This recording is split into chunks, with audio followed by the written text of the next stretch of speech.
Hello friends, welcome to my channel. இன்றைக்கி வீடியோவில் பார்த்தீங்கன்னா அருமையான சைடிஷ் ரெசிபி தான் பார்க்க போகிறோம். இது வந்து இட்லி, தோசை, ஆப்பம், சப்பாத்தி எல்லாத்துக்குமே ஒரு பக்காவான சைடிஷ் தான். வாங்க வீடியோக்குள்ளே போகலாம். நம்ம சேனலுக்கு நீங்கள் புதுசாக இருந்தீங்கன்னா மறக்காமல் சப்ஸ்கிரைப் பண்ணிவிட்டு கூடவே பெல் பட்டனையும் கிளிக் பண்ணிடுங்க. கடாய் அடுப்பில் வச்சுட்டு 2 டேபிள் ஸ்பூன் ஆயில் சேர்த்துக்கலாம். இதில் ஆயில் ஹீட் ஆனதையும் 1/2 டேபிள் ஸ்பூன் சீரகம் சேர்த்துக்கலாம். சீரகம் வந்து பொரிஞ்சதையுமே 1 டேபிள் ஸ்பூன் அளவுக்கு உளுத்தம்பருப்பு எடுத்துக்கலாங்க. முழு உளுத்தம்பருப்பு. உளுத்தம்பருப்பு வந்து லைட்டாக சவந்து வரட்டும். அடுப்பை வந்து கண்டிப்பாக நீங்கள் சிம்மில் வச்சுக்கோங்க, இல்லைன்னா சீரகமும் உளுத்தம்பருப்பும் கரிஞ்சிரும். இப்போது இது வதங்கிட்டு இருக்கப்பவே பார்த்திங்கன்னா ஒரு 4 பல் பூண்டை நான் வந்து 2ஆக வெட்டி வச்சுருக்கிறேன், அதை சேர்த்துக்கலாம்.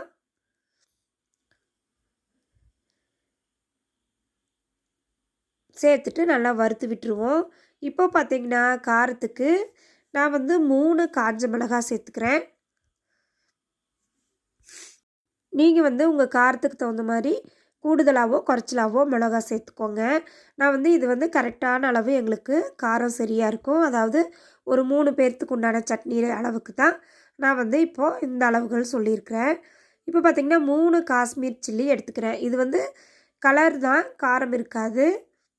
3 காஷ்மீர் சில்லியை 2ஆக கட் பண்ணி சேர்த்துட்டேன். சேர்த்து லைட்டாக வறுத்து விட்டுறலாங்க. மிளகாயெல்லாம் சேர்ந்து லைட்டாக செவந்து வரும், அந்தளவுக்கு வறுத்துக்கலாம். இப்போது ஒரு கொத்து கருவேப்பிலையும் இது கூட சேர்த்துக்குவோம். கருவேப்பிலை சேர்த்து வதக்கும்போது பார்த்திங்கன்னா நல்ல ஒரு வாசனையாக இருக்கும். பாருங்கள், எல்லாமே வறுவட்டுருச்சு. இப்படி வந்து ஒரு தட்டுக்கு மாற்றி இதை ஆற விட்டுடலாம்.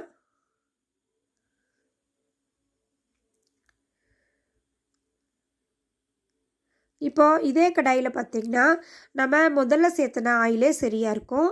அது கூட இப்போ மீடியம் சைஸு வெங்காயம், பெரிய வெங்காயத்தை வந்து 2ஆக கட் பண்ணி வச்சுருக்கிறேன், அதை சேர்த்துக்குவோம். நீங்கள் பெரிய வெங்காயத்துக்கு பொதுவாக சின்ன வெங்காயம் கூட நீங்கள் சேர்த்து செய்யலாம். இப்போ இது கூட பார்த்திங்கன்னா மீடியம் சைஸ் தக்காளி 2, அதை வந்து வாஷ் பண்ணிவிட்டு நீள்வாக்கில் கட் பண்ணியிருக்கிறேன், அதை இந்த வெங்காயத்து கூடயே சேர்த்துக்குவோம். சேர்த்துட்டு பார்த்திங்கன்னா நல்லா கலந்து விட்டுடலாம். அடுப்பு வந்து இந்த ஸ்டேஜில் ஒரு மீடியம் ஃப்ளேமில் வச்சுக்குவோம். இந்த வெங்காயம் தக்காளி வந்து நல்லா வதங்கி வரணும்.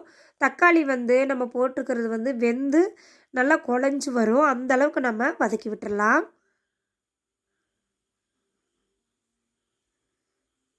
இப்போ பார்த்திங்கன்னா கொஞ்சமாக இது கூட மல்லி இலை சேர்த்துக்கலாம். ஒரு கொத்து போல் மல்லி இலை எடுத்தாலே போதும். சேர்த்து இதையும் சேர்த்து நல்லா கலந்து விட்டுடலாங்க. இப்போ பார்த்திங்கன்னா இந்த சட்னிக்கு தேவையான உப்பு சேர்த்துக்கலாம். ஒரு 3/4 டீஸ்பூன் அளவுக்கு உப்பு தேவைப்படும். அதை வந்து இப்போவே சேர்த்துட்டோம்னா நம்மளுக்கு தக்காளி வந்து சீக்கிரமே நல்லா வதங்கி குழஞ்சி வந்துடும். சேர்த்துட்டு நல்லா வதக்கி விட்டுடலாங்க.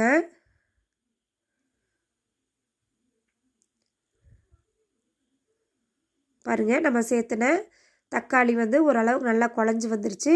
இந்த ஸ்டேஜில் ஒரு கொட்டை பாக்களவுக்கு புளி, அதாவது நம்ம வெத்தலை பாக்கு போடுவோம் இல்லைங்களா, அந்த பாக்கு சைஸில் புளி எடுத்துக்கலாங்க.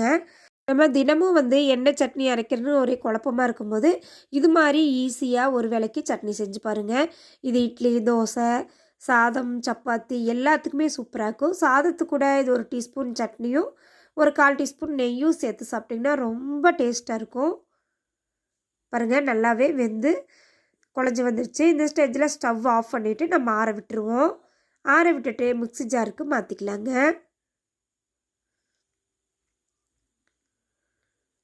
இப்போ இது கூட வந்து நம்ம ஏற்கனவே வறுத்து வச்சுருந்த உளுத்தம்பருப்பு, சீரகம், பூண்டு, மிளகாய், கருவேப்பிலை இதை வந்து இது கூட சேர்த்துக்கலாம். சேர்த்துட்டு இந்த சட்னிக்கு வந்து இப்போ நம்ம தண்ணி எதுவுமே சேர்த்த போகிறதில்ல. தண்ணி சேர்த்தாமல் இந்த வெங்காயம் தக்காளியில் இருக்கிற தண்ணியே வந்து இதுக்கு சரியாக இருக்கும். பாருங்கள், நல்லா மைய அரைச்சிட்டு வந்துருங்க. உங்களுக்கு வீடியோவில் பார்த்தீங்கன்னாலே தெரியும் எந்தளவுக்கு வந்து நல்லா நம்ம அரைச்சிட்டு வந்திருக்கிறோம் அப்படின்ட்டு.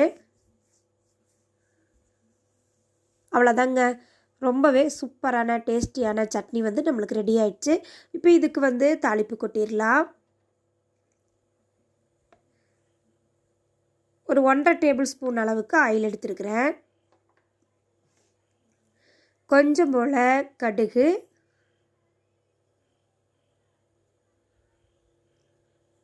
ஒரு 1/4 டீஸ்பூன் போல் உளுத்தம்பருப்பு. நீங்கள் காரத்துக்கு வந்து தேவைன்னா ஒரு காஞ்ச மிளகாய் சேர்த்துக்கோங்க. நான் காரம் வந்து நான் போட்டது சரியாக இருக்கும், அதனால் நான் மிளகாய் சேர்த்தலை. இப்போ இது கூட பார்த்திங்கன்னா ஒரு 2 பல் பூண்டை வந்து நீளமாக கீறி வச்சுருக்கிறேன், அதை சேர்த்துக்கலாம். கூடவே ஒரு கொத்து கருவேப்பிலை. நீங்கள் வந்து இப்படி பூண்டை சேர்த்து தாளிப்பு கொடுத்திங்கன்னா ரொம்ப டேஸ்ட்டாக இருக்கும், நல்லா வாசனையாகவும் மணமாகவும் இருக்கும். இப்போ பாருங்கள், சட்னி வந்து ஒரு பவுலுக்கு மாற்றிட்டு நம்ம ரெடி பண்ணி வச்ச தாளிப்பை இது கூட சேர்த்துருவோம்.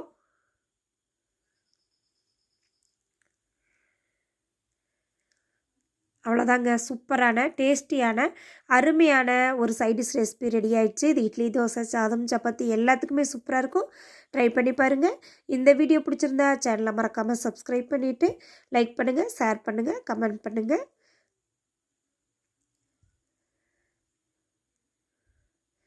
கண்டிப்பாக தோசை வந்து சுட சுட தட்டு வந்து காலி ஆகிட்டே இருக்கும். சட்னி எப்படி இருக்குன்னு ட்ரை பண்ணி பார்த்துட்டு கமெண்ட் பண்ணுங்கள். தேங்க்யூ ஃபார் வாட்சிங்.